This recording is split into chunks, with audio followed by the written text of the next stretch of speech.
Imaginary consciousness could be explained in a very simple way through the concept of a torch. Firstly, let us explain the simple concept of a torch, which we are sure you are very familiar with. And yet we will stretch your knowledge of a torch just a little bit further. So let's start with what a torch is. A torch is a device in which a beam of light is shone so that you or others can see or be seen. At the very front end of the torch is the bulb, and as the bulb is switched on, it emits light.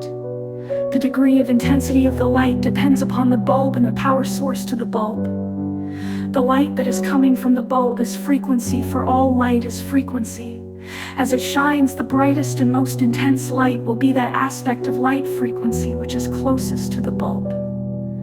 The farther the light emits, the fuller it becomes, until the light particles has become so scattered that from, let's say, 2 miles away, the light cannot be seen at all. So this would also suggest that the frequency 2 miles away is more dense than the source of the light. So now let us place this concept into the aspect of consciousness to form an analogy. At the source of the light, the bulb would be the brightest and highest frequency of the light essence. You may call this aspect God's source and so on, but they mean exactly the same thing. And as the light from the source lessens, so much the consciousness aspect of the light source. And so the very next density level of this light source, the thing closest to it, would be archangels. Now as archangels go, and although all are archangels, each one has a specific area in which it is most suited depending on its frequency level within the archangel frequency band. And then would be angels. Once again, these vary in their ability and capacity depending on the frequency level within the angel frequency band.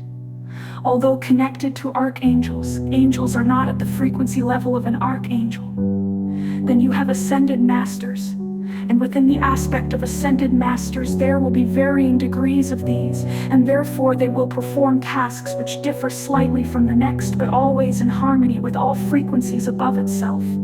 Then you have guides whose frequency, although a part of the one light source, is varying in its degree, and so can only perform other tasks, again, always a part of the frequencies higher than itself, and therefore always in harmony but working through different approaches. Then comes the spirit.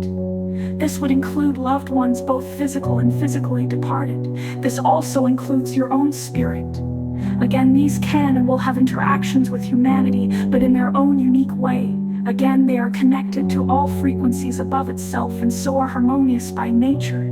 The spirit is always creating in thought form, but this thought form does not know the physical or emotional feeling or representation to